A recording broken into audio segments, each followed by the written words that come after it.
it's been a pretty rough week as someone like me who's a big fan of baseball. Now, why is that exactly? Well, there's a lot of reasons. First off, you go with the fact that they're not going to have the universal DH. Like, why? Why? That does not make any sense whatsoever. You're still not going to have the universal DH after all these years? You've had the designated hitter in the American League for over 50 years, and when more and more people want to see the DH, you still say no. Expanded playoffs. This year's playoffs were outstanding. 16 teams, three games to 5 to 7 to 7. That was amazing, and it brought it so much revenue to the game.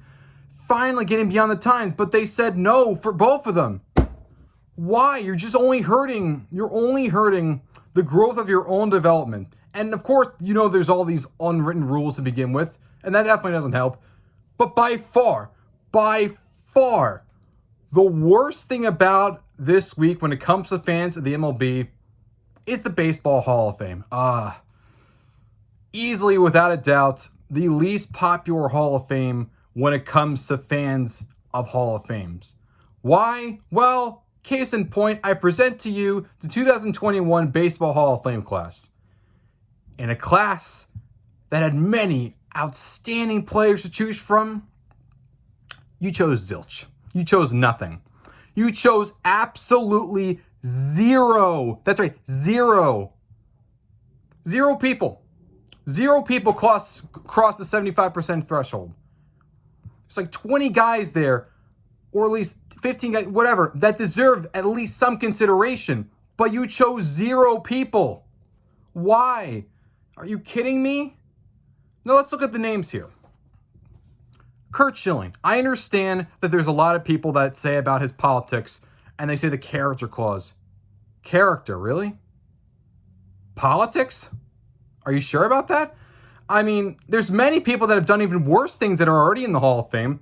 I mean, Charles Kaminsky was a part of the Black Sox scandal, but meanwhile, Joe Jackson can't get in, but he can? And also, segregationists in the past have made it. But yet, what Curt Schilling did for being a pro-Trump supporter, and yet he said a few things about transformation, yes, but they need to separate the art from the artist. I'm not a fan of his politics, but I'm not looking at the person, I'm looking at the player. When Curt Schilling was in his prime with the Phillies, the D-backs, the Red Sox, he was a great pitcher. 3,000 strikeouts. But the playoffs is what made him a legendary figure. World Series MVP for the Arizona Diamondbacks. NLCS MVP for the Philadelphia Phillies. And when it came to demanding outstanding pitchers that the teams could rely on in the playoffs, they didn't go to Pedro. They didn't go to Randy. They went to Curt. They went to Curt Schilling. And the fact that he's not in because of just really his politics, because people can't look past his tweets, is pathetic. I mean, you're saying about good people and whatnot. Meanwhile, you have votes with just a guy. You have people like Dan Shaughnessy, for instance, that give out Jeff Kent only ballots. Jeff Kent, a guy that spent thousands of his own money to try to revoke and ban same-sex marriage in the state of California. But apparently, voting for Trump is worse than trying to revoke the rights of gay people to wed each other. Listen, I'm down for Jeff Kent too, but it's so hypocritical to say character when it comes to Schilling, but yet turn a blind eye when it came to Jeff Kent. It's just ridiculous. And then you get other guys too that have been accused or done steroids. Barry Bonds, the best player I've ever seen play. 7-time MVP. Broke Hank Aaron's home run record. Not in still. And before you say about, Hank Aaron did it legitimately, don't forget, Hank Aaron did amphetamines. He did speed. He did greenies. He did a lot of that stuff back when he was playing. And he even said it himself. And that stuff was illegal. Steroids weren't banned by the game until 2004. I mean, come on, guys. Let's be real here. Hank Aaron did illegal stuff, but that's okay. But yet Barry Bonds said that was okay, but yet you don't want him in? And you know he was doing steroids too. Everyone was doing it at that time. Roger Clemens, same thing.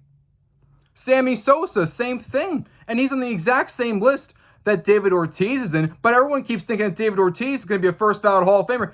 He's in the exact same report as Sammy Sosa, and then there was as much evidence that Ortiz did steroids as Sosa. So who really cares? You can say what Ramirez, yes, but at the same time, he was one of the premier hitters of his generation. Gary Sheffield was another great player. Yeah, so what? They all did steroids. So what? I mean, if anything, keeping the steroid guys out, that's doing far more harm to the game than anything these guys did because, like it or not, Bud Sillig's in the Hall of Fame, and Bud Sillig profited a lot of dough out of steroids. He did. That got the game very popular, like it or not. He did. He turned a blind eye because he knew it was giving the game a lot of money with the McGwire and Sosa chase. Hell, McGwire, Palmeiro, Canseco, these guys are martyrs now. People see these guys as martyrs for a lot of them. Why? Because a lot of them see them as they were treated unfairly. Like it or not, that's how many people see it now. And the reason why is because a lot of these voters and what they've done. And then you look at these other guys too, like Scott Rowland absolutely deserves it. 78 WAR, no brainer. Omar Vizquel also deserves it. Yes, I know the wife beating incident, but at the same time, separate the art from the artist. Please, please. We don't even know for sure about all the details. So please stop. No one else is better defensively in the infield than him. 11 gold gloves is 11 gold gloves, like it or not. Yeah, he was an okay hitter, but at the same time, defense matters. Billy Wagner, highest strikeout percentage of anyone in MLB history. Still not in yet. He doesn't even have 50% of the vote yet. Todd Helton had numbers that were comparable to the best players of his time, played in Coors, but his best games were on the road. And they still want to punish people for playing in Coors. Yes, it's gotten better because of Larry Walker, but still.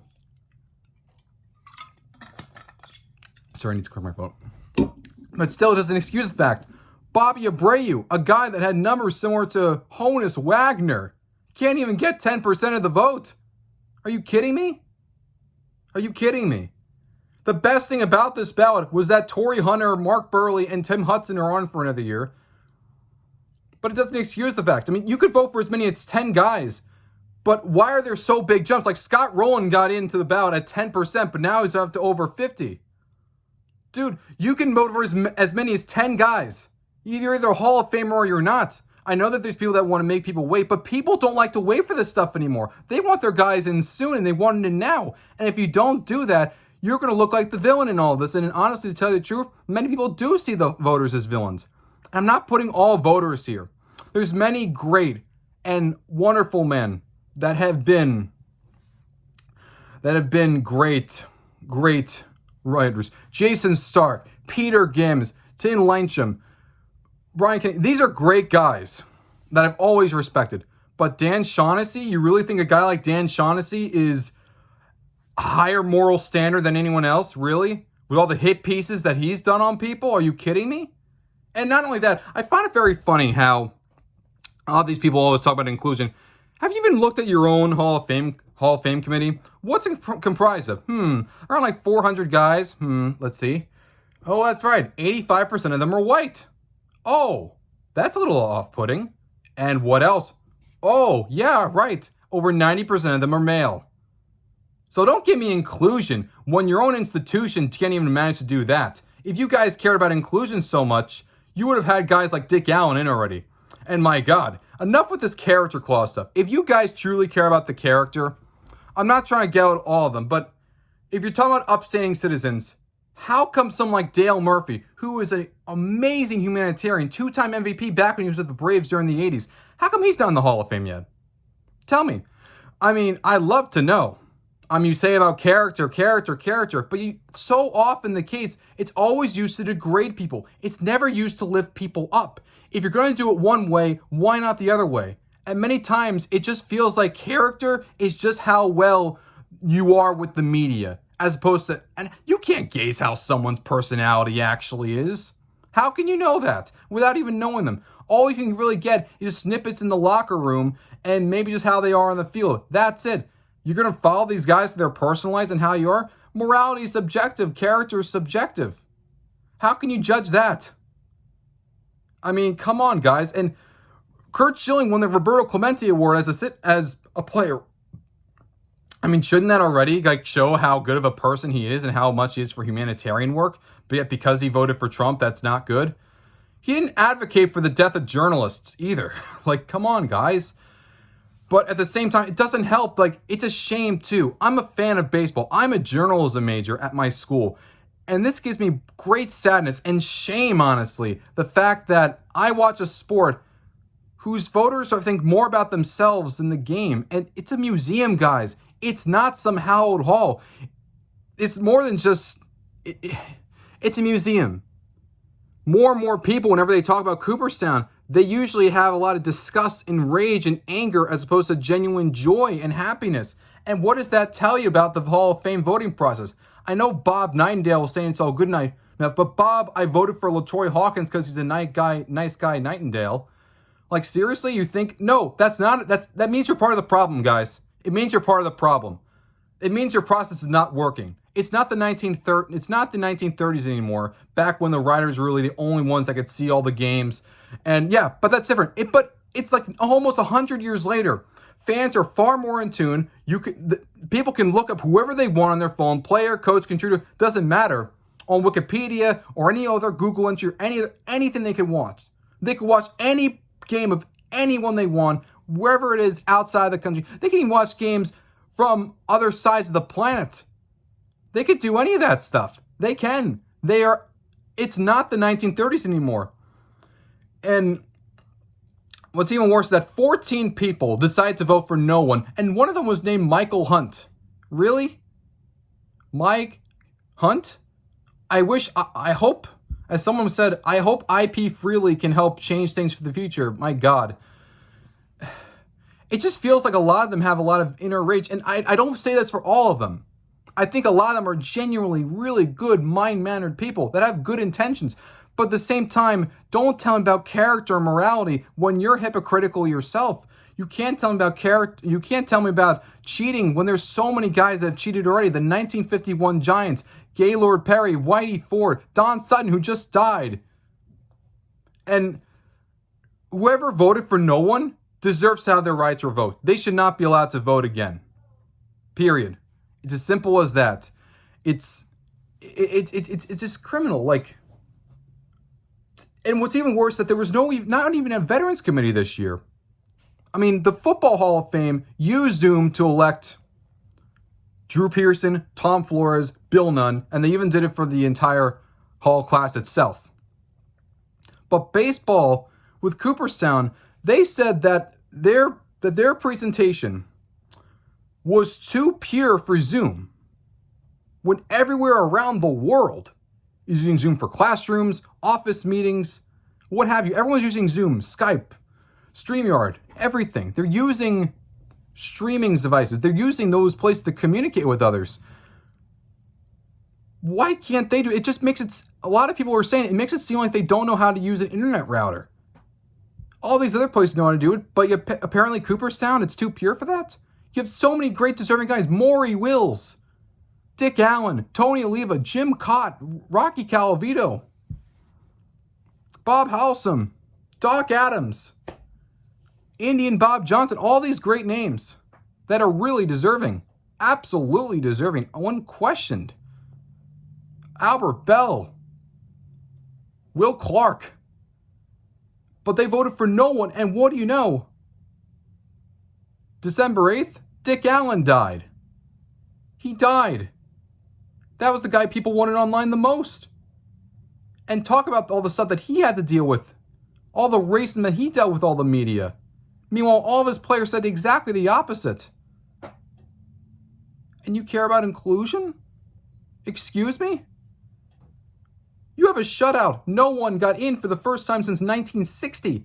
Yeah, you have last year's class with Jeter and Walker and Simmons and Miller. But that's not an excuse. That's just last year's class. You don't have a class this year. You don't have a class this year. You have no one. You have absolutely no one. No one's worth celebrating. Bonds isn't worth celebrating. Clemens isn't worth celebrating. Roland, Schilling, Vizquel, no one. I mean, it's just embarrassing. It's so embarrassing. Like, baseball's not the number one sport anymore.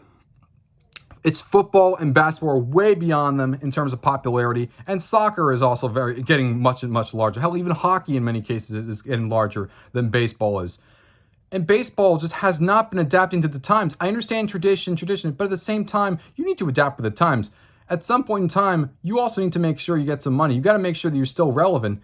And so often, whether it's the Hall of Fame, whether it's streaming, all this stuff, it's only hurting the chances of baseball getting potentially bigger than it already is. I mean, it's just bad because you look at places like the NBA, okay?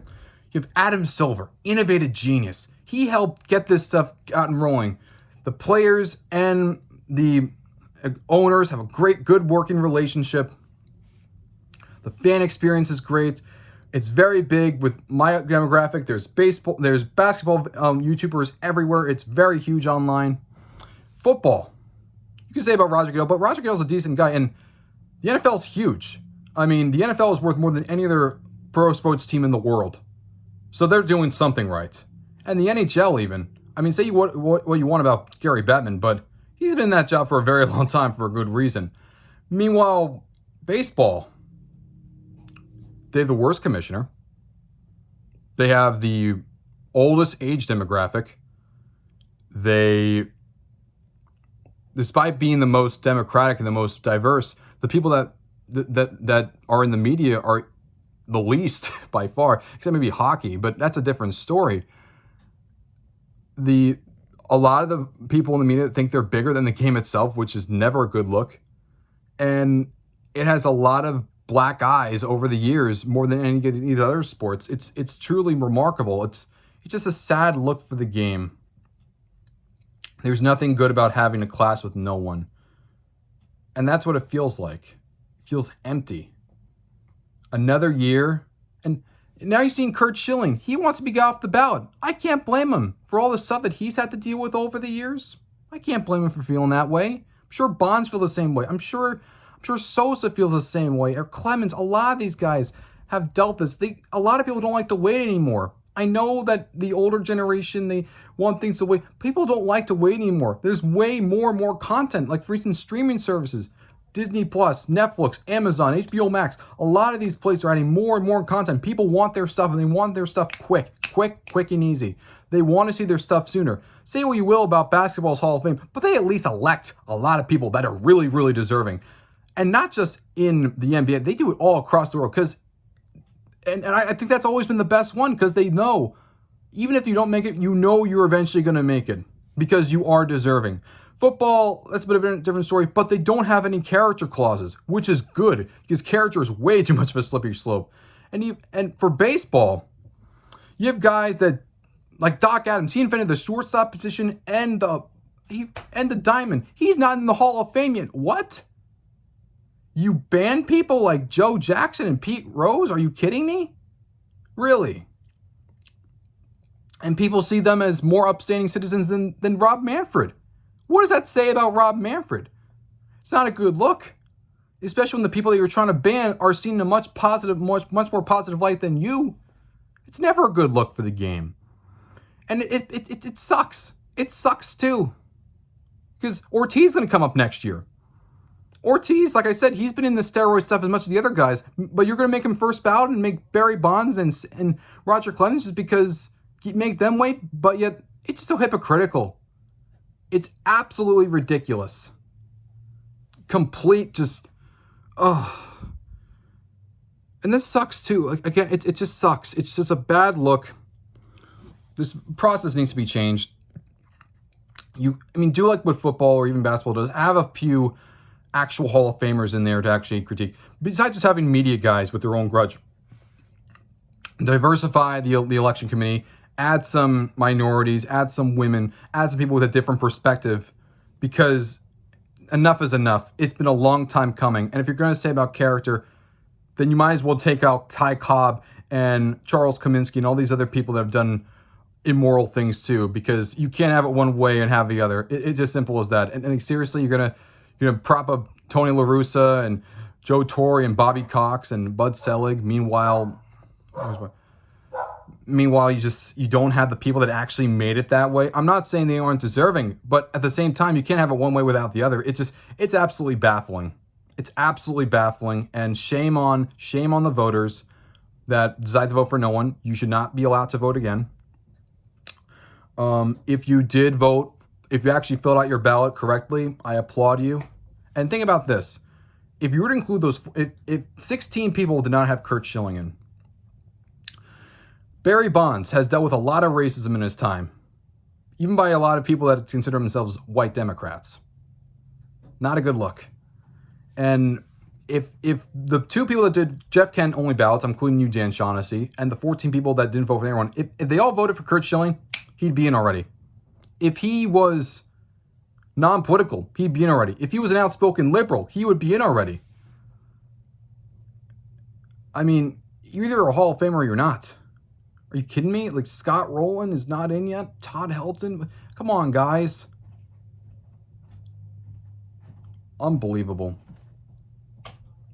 Absolutely just criminal, and I hope you felt good about it, because all you're doing is just pissing people off. And you don't just piss off those players, you piss off the fans, you piss off other people, and all this does is just worsen the reputation of an industry that's just getting more and more hate as it gets on, and it shouldn't have that, but if anything, they kind of did it to themselves.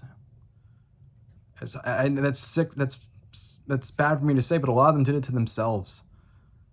I mean, you had a convicted pedophile an accused pedophile in the writer's wing, and you're okay with that, but apparently what Curt Schilling did is way worse. What Barry Bonds did is way worse. Roger Clemens. Disgusting.